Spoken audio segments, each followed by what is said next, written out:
Hi there, Simon from simonwoods.com. I have a couple of Chenin Blancs here. One is labelled Chenin Blanc, one is labelled Vouvray. So the second one's from South Africa, but the first one is from Vouvray in the Loire Valley.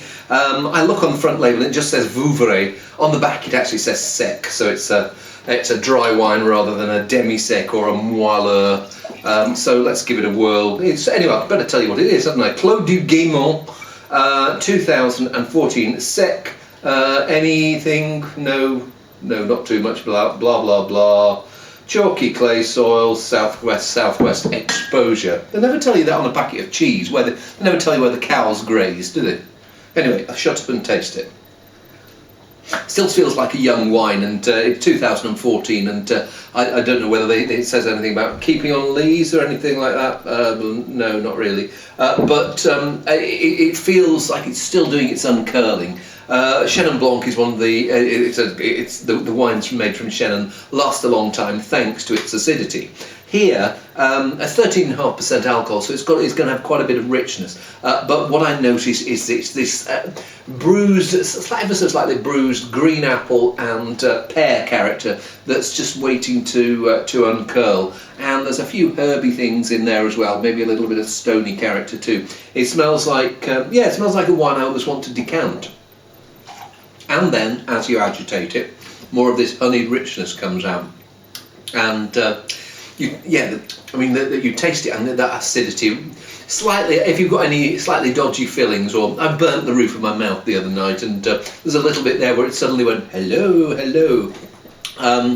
So I feel that, but then there are these other flavours in there. There's almost like a metallic's the wrong word. Herby, waxy character that is the life beyond fruit. Yes, there is the green apple flavour, but it's these extra layers that make it intriguing at the moment.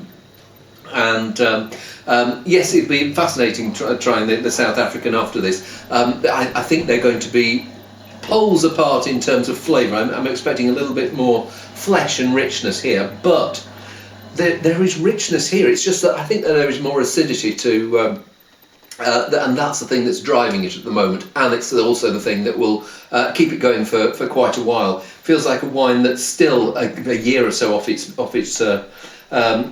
really. It's starting to show what it can really do. It's good now, but as I said, I'd probably shove it in a decanter if I wanted to have it now. I like that. Yeah, I think there'll be.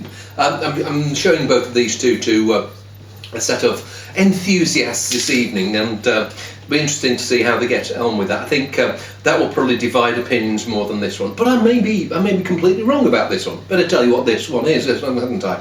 It is the Tea Leaf Chenin Blanc, made from 40-year-old vines on old rooibos tea plantations, 2014, from Piekenierskloof. And I think it's called the Tea Leaf because in Cockney rhyming slang fashion, someone sneaked in and nicked the grapes first of all. But anyway, it may be something completely different, but in which case I apologise, but I'll just dig in and sniff it. Yes, and it smells like it's going to be richer, a bit more honeyed. It feels, it's only 6 months older, but it feels quite a bit more developed. It almost feels like there's a little bit of, I don't know about oxidation, but it feels like there's something, maybe there was a little bit of botrytis in the fruit, but there's something like a bit of burnt sugar in there too. I'm not expecting it to have sweetness, but I think it's going to have extra richness compared with the Vouvray. And also the rooibos, the red bush.